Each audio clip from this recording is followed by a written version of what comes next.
तुम चाहे जैसा भी प्रोटेक्शन वाला फोन खरीद लो, संचार साथी के द्वारा सरकार को जो चाहिए वो उनको मिलता रहेगा। अगर संचार साथी नहीं करेगा तो डीपीटीपी लॉ जरूर करेगा।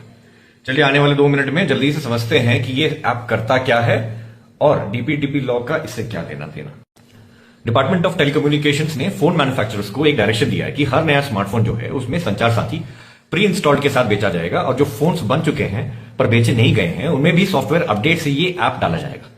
ऑर्डर में एक क्लॉज क्लियर लिखा है कि ऐप के जो कोर फंक्शंस हैं वो डिसेबल, रिस्ट्रिक्ट या हाइड नहीं किए जाएंगे। टाइमलाइन भी दिया गया है कि कुछ हफ्ते में इंप्लीमेंटेशन और फिर compliance report department of telecommunications को दिए जाए। लेकिन ये जो बाद में मिनिस्टर्स हैं वो कहते हैं कि अगर आपको ऐप नहीं चाहिए तो डिलीट कर दो, अगर आप रजिस्टर नहीं करोगे तो डोरमेंट रहेगा। क्या फायदा इस चीज का? ठीक है, यहीं से कंफ्यूजन क्रिएट होता है कि ऑर्डर कुछ और है और स्टेटमेंट कुछ और दिया जा रहा है। चलिए समझते हैं कि ऐप करता क्या है।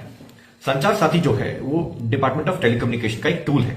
इसके मेन फंक्शन है लॉस्ट फोन की IMEI ब्लॉक करना, दूसरा आपके नाम पर रजिस्टर्ड सिम्स चेक करना, फ्रॉड कॉल्स को रिपोर्ट करना और फोन का IMEI वेरीफाई करना। इन सब के लिए आपको परमिशन चाहिए ताकि वो आपके कॉल्स मैनेज कर सके, SMS भेज सके, कॉल भेज सके, कैमरा में एक्सेस हो जाए, फोटो और फाइल्स को एक्सेस कर सके।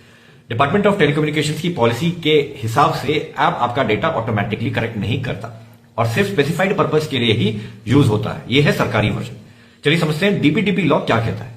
डीपीटीपी इंडिया का डेटा प्रोटेक्शन लॉ है। इसमें एक इंपॉर्टेंट प्रोविजन है कि सरकार के कुछ डिपार्टमेंट्स को कंसेंट और प्राइवेसी रूल से एग्जेम्प्ट कर सकती है। अगर वो बोले कि ये जो काम है, ये जो डेटा कलेक्ट करना है वो सिक्योरिटी, पब्लिक ऑर्डर, सॉवरेनिटी या ऑफेंस प्रिवेंशन के लिए हो रहा है तो पूरी छूट है, आपके सारे डेटा एक्सेस किए जा सकते हैं। यानी जो नॉर्मल केसेस में आपको सेफगार्ड मिलते हैं वो आपको नहीं मिलेंगे।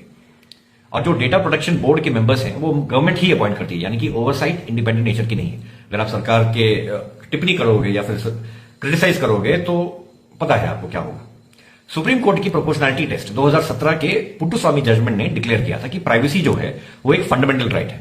स्टेट अगर आपका डेटा टच कर रही है तो उसे ये 4 टेस्ट पास करने होंगे। पहला कि लेजिटिमेट एम क्या है, दूसरा रैशनल कनेक्शन क्या है, तीसरा लीस्ट इंट्रूसिव ऑप्शन और चौथा है बैलेंसिंग। संचार साथी में ऐसा क्या है कि वो फ्रॉड को रोकने के लिए एक सिस्टम जो है ऐप का सिस्टम वो मैंडेटरी बनाया गया।